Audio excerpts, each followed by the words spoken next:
ശ്രീകാന്ത്, ഡൽഹി ചെങ്കോട്ട സ്ഫോടനം നടന്ന് മണിക്കൂറുകൾ പിന്നിടുമ്പോൾ അന്വേഷണ സംഘം എന്തൊക്കെ നിഗമനങ്ങളിലേക്കാണ് ഏറ്റവും ഒടുവിലായി എത്തിച്ചേരുന്നത്? ഇതൊരു ചാവേർ ആക്രമണം എന്ന് തന്നെയാണോ മനസ്സിലാക്കാൻ കഴിയുന്നത്? അതോടൊപ്പം ഉമർ മുഹമ്മദിന്റെ പങ്കെന്ത്?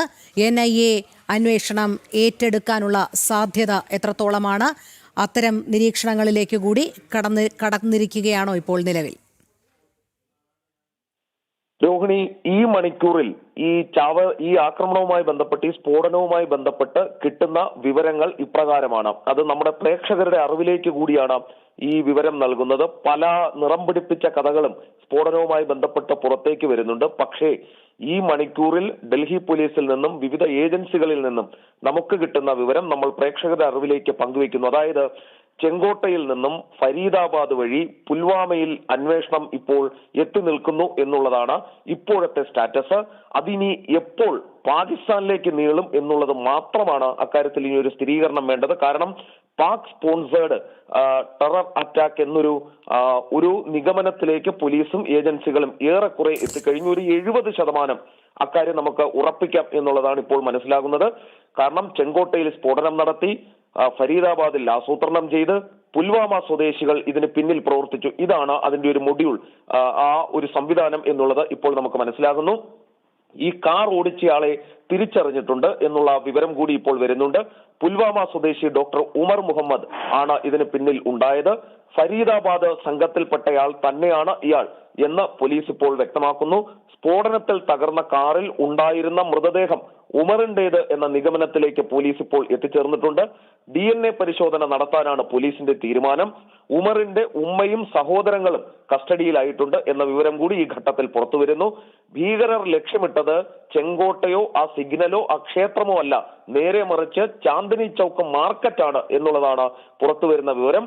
അത് അങ്ങനെയെങ്കിൽ അവർ ലക്ഷ്യം വച്ചത് ഈ ചെറു സ്ഫോടനമോ മറ്റോ അല്ല, ഈ ചെറിയ കാഷ്വാലിറ്റി അല്ല, വലിയ കാഷ്വാലിറ്റി തന്നെയാണ് അവർ ഉദ്ദേശിച്ചത് എന്ന കാര്യത്തിൽ വ്യക്തത വരികയാണ്. ഈ ചാന്ദിനി ചൗക്ക് പ്രദേശത്തിന്റെ, ആ മാർക്കറ്റിന്റെ ഒരു പ്രത്യേകത കൂടി പറയാം.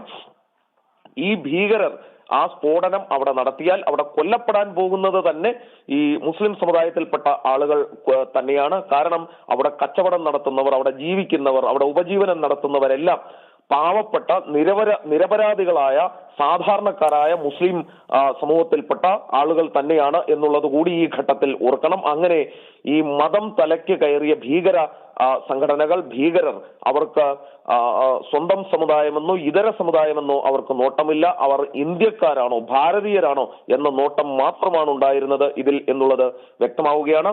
ഏറ്റവും ഞെട്ടിക്കുന്ന ചില വിവരങ്ങൾ കൂടി ഇപ്പോൾ പുറത്തേക്ക് വരുന്നുണ്ട്.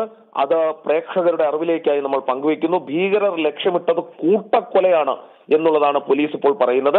രാജ്യത്തെ മെട്രോ നഗരങ്ങളിൽ മുഴുവൻ സ്ഫോടനം നടത്താൻ ലക്ഷ്യമിട്ടാണ് വിവിധ ഭാഗങ്ങളിൽ, അത് ഗുജറാത്തിൽ, അതോടൊപ്പം ഡൽഹിയിൽ ഉൾപ്പെടെ, ഹൈദരാബാദിൽ ഉൾപ്പെടെ വിവിധ ഭാഗങ്ങളിൽ, മെട്രോ നഗരങ്ങളിൽ വൻ സ്ഫോടനങ്ങൾ ആസൂത്രണം ചെയ്താണ് ഈ ഭീകരർ എത്തിയത് എന്നാണ് മനസ്സിലാകുന്നത്. 2900 കിലോ അമോണിയം നൈട്രേറ്റ് ഇവർ എത്തിച്ചിരുന്നു രാജ്യത്തേക്ക് എന്നുള്ളതാണ് വ്യക്തമാകുന്നത്.